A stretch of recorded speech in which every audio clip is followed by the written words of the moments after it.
and stewards of the mysteries of God. So all of us are stewards. That comes from a Greek word, sty, word, a combination of two words there put together, which basically means you're in charge of some household responsibility. So we are stewards, are responsible in our duties of the mysteries of God. And then along with that, as Christians, verse 2 then, moreover, it is required, not suggested, but required now in stewards that one be found faithful. I like the simplicity of that. In an age where we're advertising so many things and we use all kinds of superlatives of how exceedingly great and wonderful all these things are. And the Bible uses those occasionally, talking about things that we're to do, more about what God will do. He's able to do exceedingly abundantly above. And I love that because God can do those things. But when he gets down to talking about us, it's just this basic thing. Faithful. And I stop and think, well, I'm not the best, I'm not perfect, I'm not eloquent, but I can be faithful. I can be on the spot as much as I can, help, issues and whatever, keeping me from being there, but I can be faithful. You can be faithful. Every one of us, with the measure of ability that God has given us, the tasks that God presents before us, the opportunities that are there, we can be faithful at it. Perfect? No. Paul, in fact, didn't even, in the 1 Corinthians letter, claim to be eloquent. He talked about other people like Apollos being eloquent. Not me, Paul says, but he can be faithful. And so this is what he's calling for. Such a simple thing here, not outstanding, not full of energy.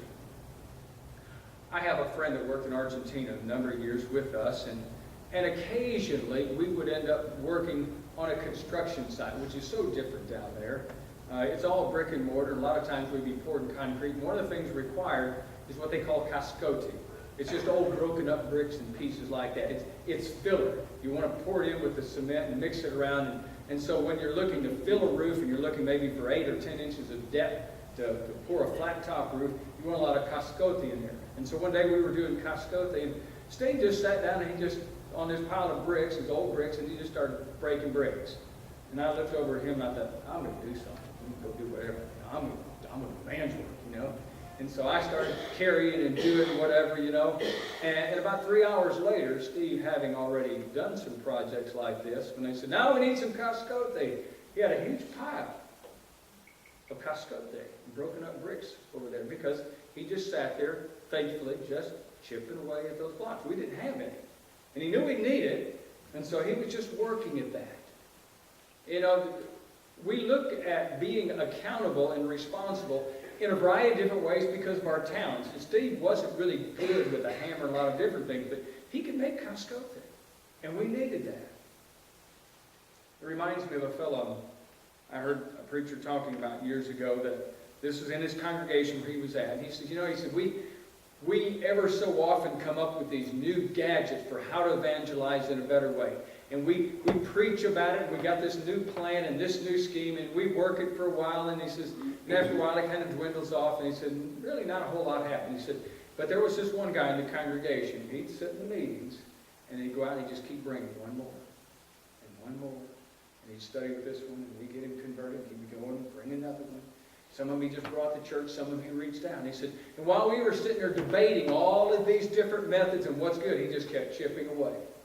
One more, and one more. And he's just being accountable in what he could do in getting the job done.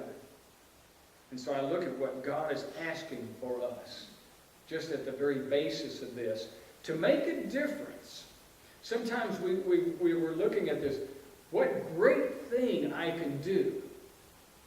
Just be accountable. Accountable to God and to each other. And in every way, of course, in what we're to do as individuals. Now, if you're a husband, you be accountable husband. If you're a daddy, then you be accountable daddy. Your wife, you do your jobs. And within the congregation, we share a lot of different abilities and responsibilities. But just be there when you're supposed to be there. Do what you're supposed to do. And if you say, this is what I plan to do, then execute that and make it happen.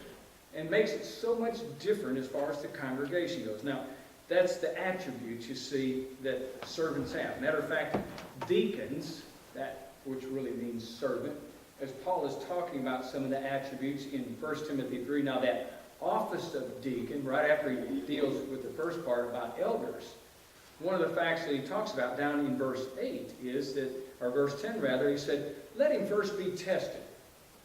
Let's see if he's going to be accountable or responsible with his job. So Paul and the Holy Spirit guiding him said, this is something important to me. Back in 1 Corinthians letter, again, it's required that we now, just as Christians, just be responsible in what we're doing. What a difference that'll make. It makes a great difference. I had a football game going in the background as I was looking over some of the notes, and occasionally when I hear a lot of cheering and yelling, I'll look up and see what happens. And some phenomenal plays take place, and maybe you like football or maybe you don't. Maybe there's something that you enjoy better as a team sport. But when you watch a team functions, when everybody does what they're supposed to do, all the other guys who usually get the glory can do a great job. Quarterback can throw the ball exactly where it is, only because there's enough blockers out there to keep the attack from coming on him, to give him time for the other guys to get where they need to be so he can pass the ball. But if they fall down on their responsibility, then he can't do what he needs to do. And I think of a church in the very same way. And we sync together in a variety of different things. But when everything's functioning together, we work good as a team. We also see one another giving and taking and doing extra things sometimes. And because of that, it causes us to want to reach out and do more. Maybe even more than what our quote task is required, because basically we're not union operated around here. And even though you may be called on to pick up a screwdriver, do whatever, they might let you have a hammer or paintbrush too. Or a sheet of paper or anything else. Or fixed food. And you see, we're not unionized. We can branch out and be accountable and stretch ourselves in these different areas. All right, number 2, as we're looking at God wanting us to be accountable, it makes a difference as we're looking at this here. Now, I want to look at this passage here as a comparison to the team in Nehemiah. Some obscure passage that I looked at years ago, and it just all of a sudden made sense. Mainly, I was assigned to take this chapter and to read it and to do a sermon on it. And some of the guys that were looking through it had chapter 2, and others had chapter 4, 5, 6, whatever. And they were looking at what I had, and they laughed. They said, good luck with your lesson. Because all it is just a list of people. And I kept reading and thinking, God didn't just put that in there just to put a list of people. There's got to be something in here. And I know I've mentioned this a few times in the past. And it's what I call the next to him passage. But again, going back and revisiting what's mentioned here, you'll notice here that this entire chapter does nothing more than tell us, all but one guy or one group of people, that these people were responsible for what they were supposed to do. They were accountable. They were on the wall, rebuilding the wall, and that was the goal, the whole thrust, you see, that Nehemiah was working with. And when you get to chapter 3, you got these people that starts with the high priest. Now, he's not a construction guy, but that day he was. So in verse 1 it says, now, Eliashib, the high priest, rose up with his brethren, the priest, and they built the sheep gate. I'm construction guy today. I'm not beyond picking up a hammer or whatever it is, and I'm going to go out here and I'm going to do this. And then after they did that, it says they consecrated, they hung the doors, and they built and all this, and it goes on further down. And then verse 2, and next to Eliashib, the men of Jericho built. And next to him, Zachar. And it goes all the way through, and every piece that goes to here just tells you that next to him was somebody else being responsible. And next to him was another responsible person. But it gets down to verse 5. And next to them, the Teachites made repairs. Sad part here. But their nobles did not put their shoulders to the work of their Lord. Little mar right there. Little discouragement, God says. Now that happens sometimes. Not everybody always steps up like they're supposed to.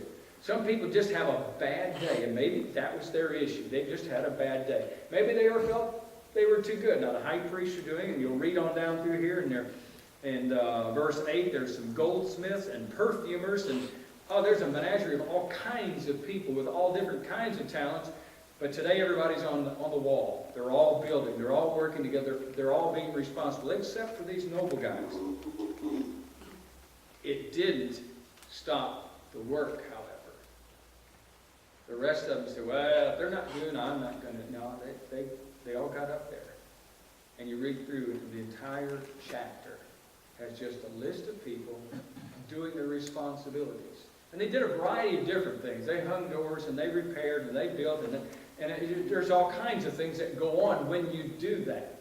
And I just appreciate the fact that everybody is on board in this chapter. And you see, that's the difference that we make when we stand together in our responsibility.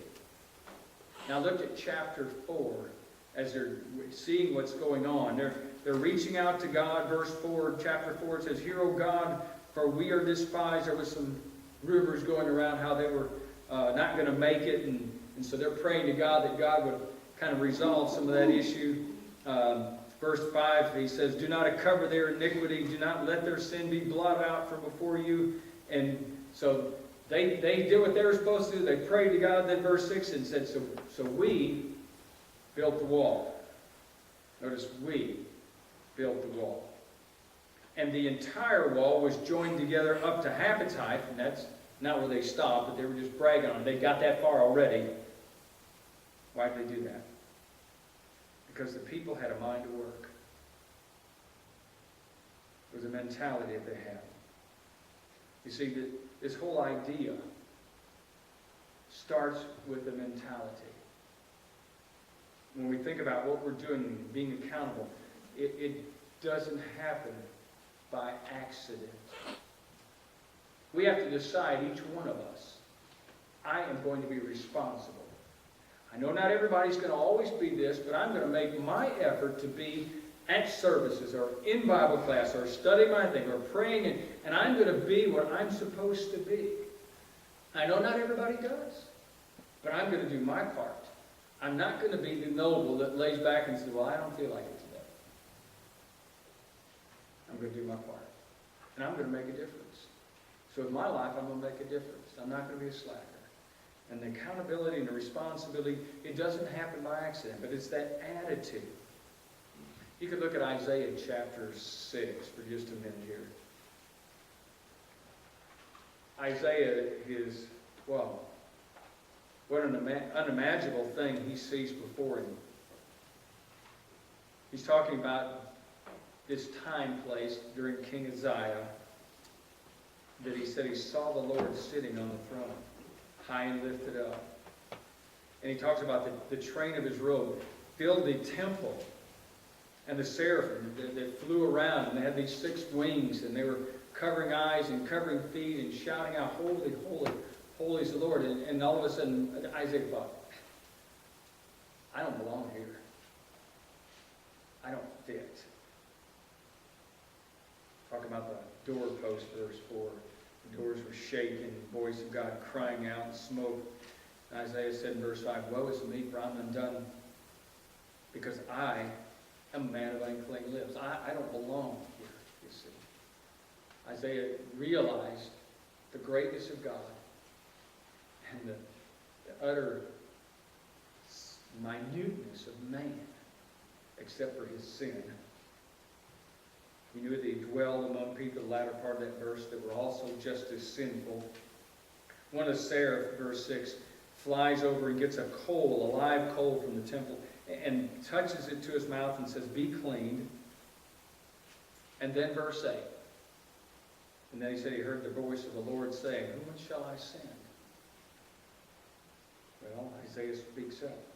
He said, "Here am I, send me." You see that attitude? He didn't actually have a total plan for what he was going to do. But he had a mindset for responsibility. God's calling.